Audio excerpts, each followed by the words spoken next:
they? Someone is 60 if you can. I can't give an ETA. I'm sorry. Where's the ambulance? They're coming. They are. I just assumed, like 90% of other people, that when you ring 999 and you call for an ambulance, that within a few minutes, that one will be with you. Is she breathing at least twice every 10 seconds? I have no idea.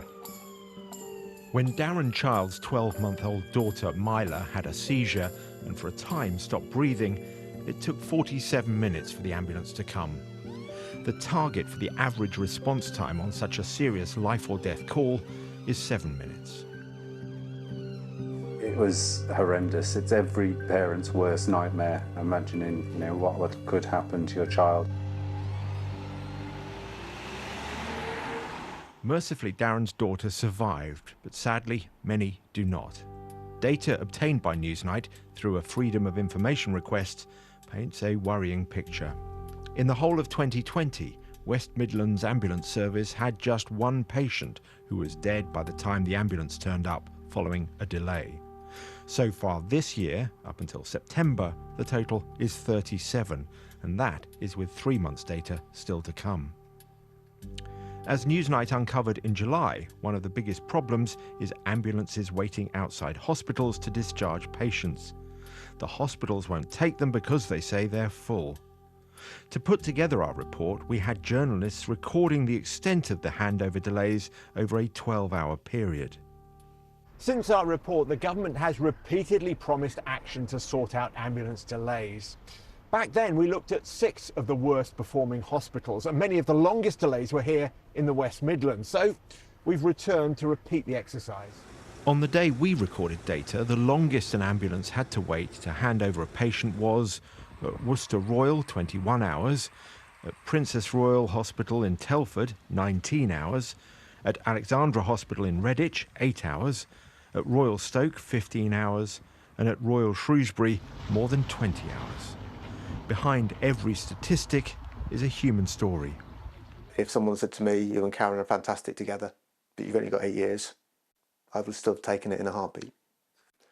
She was a wonderful wife. She was a great cook. She was my soulmate.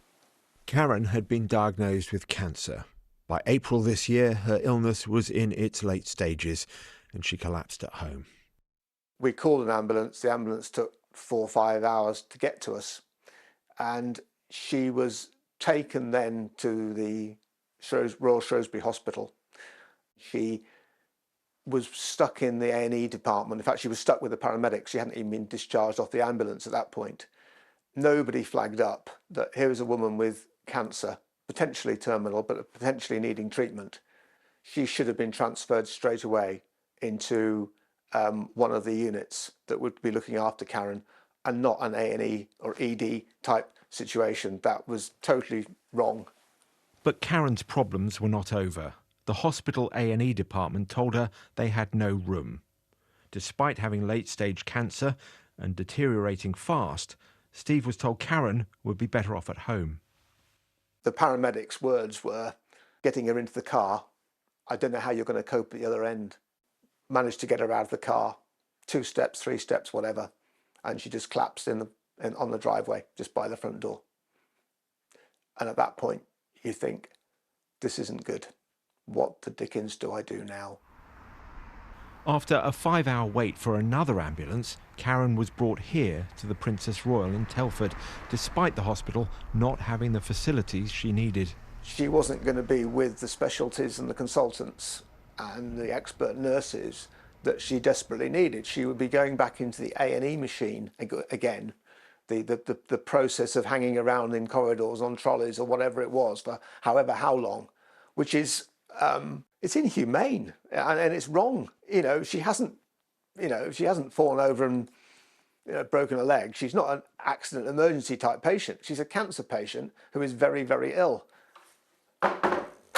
Karen died 17 days later. It took over a week to get her into the right care. Her final days full of pain, anguish and delay. Problems at the Ambulance Trust go far deeper than just delays. The number of serious incidents, defined as an avoidable serious outcome caused by problems with care, has shot up over 400% so far this year, compared with the same period last year. However, half of them are not directly attributed to delays. The Ambulance Trust Board discussed the huge rise in serious incidents during the October meeting. According to the Ambulance Trust Board minutes, many of the incidents are related to cardiac arrest management, around the lack of use of cardiac arrest checklist, and choking. It was noted that there have been 5 choking incidents reported in 1 month. In essence, too many seriously ill patients are not being taken to hospital. The minutes say, other themes are discharging patients on scene with acute coronary syndrome, ACS, or sepsis. The minutes go on, the Trust is reinstating the face-to-face cardiac arrest management training, and this will include the management of choking. But Newsnight's been told by a senior Ambulance Trust insider that actually most of these serious incidents have their root cause in the long delays. Experienced staff, we were told, are getting fed up of hanging around outside hospitals for an entire shift, so they're leaving their jobs. And in their place, the new recruits, well, they're hanging around outside hospitals, so they're not getting experience of the range of problems that they're going to have to deal with safely. The Trust Board minutes for October also note that some clinical staff are now seeing 0 to 1 patients per shift compared to 6 to 8 patients per shift before, and this is almost all due to waiting at hospitals.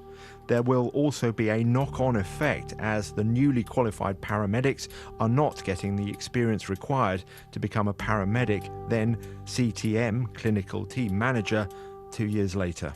West Midlands Ambulance Service said they remain confident in the training student paramedics receive, and that the vast majority of the rise in serious incidents was down to handover delays. The Department of Health and Social Care said it was taking urgent action to support the ambulance service and staff. Childs, Darren, is duly elected councillor for the Town Council.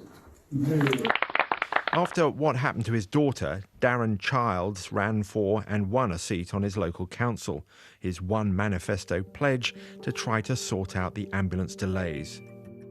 6 months on, and he says things have got measurably worse. The stories have gone from we waited 3-4 hours to 5-6 hours to 8-9 hours. So now you've got people waiting 9 hours for ambulances. 9 hours? 9 hours just for an ambulance.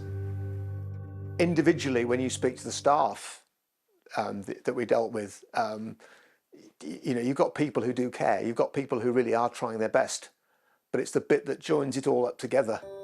There's got to be more lessons learned. And I just hope and pray that that's what will come from, you know, my story and others like it. I think that the NHS isn't just in crisis anymore. I think the NHS is failing and we are losing the NHS. And I think that this winter's pressures are going to be the thing that topples the NHS over.